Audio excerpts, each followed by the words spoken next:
চারিদিকে offer offer offer.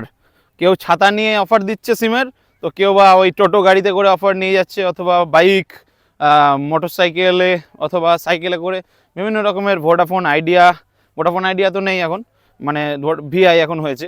তারপর আপনার এয়ারটেল, জিও বিভিন্ন রকমের অফারে বিভিন্ন সময় সিম দেয়, এবং আপনারা ভাবেন যে সিমের রিচার্জটা অনেক বেশি আছে, অফারে একটা সিম পেলে তো ভালোই হয়, তাই না? 10 টাকা 20 টাকার সিম নিয়ে কিন্তু অনেকে আপনাদের মোবাইলে ইউজ করেন।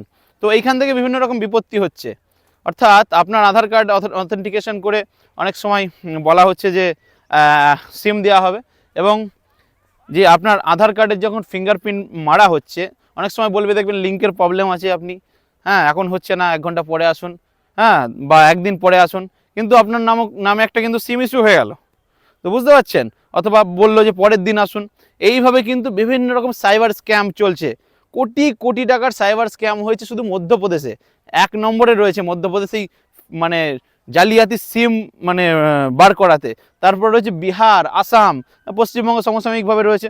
তো পশ্চিমবঙ্গেও বিভিন্ন জায়গাতে আমাকে সতর্ক থাকতে হবে, আপনাকে, যাতে এইরকম ফাঁদে আপনি না পড়েন, আপনার আধার কার্ড কোনো আনঅথরাইজ সিম কার্ড ব্যবহার না হয়, এবং এই সিম কার্ডগুলো চলে যাচ্ছে কিন্তু একদম সরাসরি সাইবার জালিয়াতদের হাতে।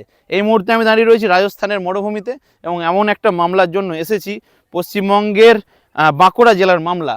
এই রাজস্থানের আজমেরে কিন্তু হয়েছে, এবং এখান থেকে যাবতীয় নোটিশ, যাবতীয় যা যা পুলিশের করার সেগুলো হয়েছে। তো বুঝতে পারছেন, এই যাবতীয় ঝামেলাগুলোর মধ্যে থেকে এড়াতে কিন্তু আপনাকে সতর্ক থাকতে হবে, এবং সরকারের সঞ্চার সাইটটি ওয়েবসাইট আছে, সেই ওয়েবসাইটে গিয়ে কিন্তু আপনি আপনার আধার কার্ড দিয়ে দেখতে পারেন যে আপনার নামে কতগুলো সিম ইস্যু হয়ে আছে।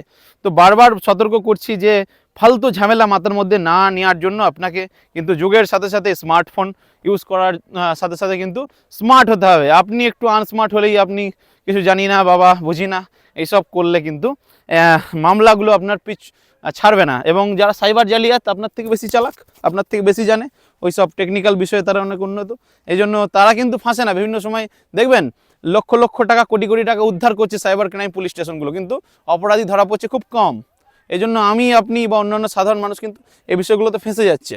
সাধারণ মানুষ যারা গ্রামের কিছু জানে না, লক্ষ লক্ষ টাকা অ্যাকাউন্টে রেখেছে, তাদের অ্যাকাউন্টের থেকে টাকা হাওয়া করে আপনার অ্যাকাউন্টে কিছু টাকা, ওর অ্যাকাউন্টে কিছু টাকা দেওয়া হচ্ছে, এবং এই জাল বিভিন্নভাবে কিন্তু ছড়িয়ে পড়ছে। এই জন্য সতর্ক থাকতে হবে সকলকে, সাইবার ক্রাইমের বিষয়ে সচেতনতা অবলম্বন করতে হবে, তবেই একটা সাইবার ক্রাইম মুক্ত ভারতবর্ষে আমরা করতে পারবো।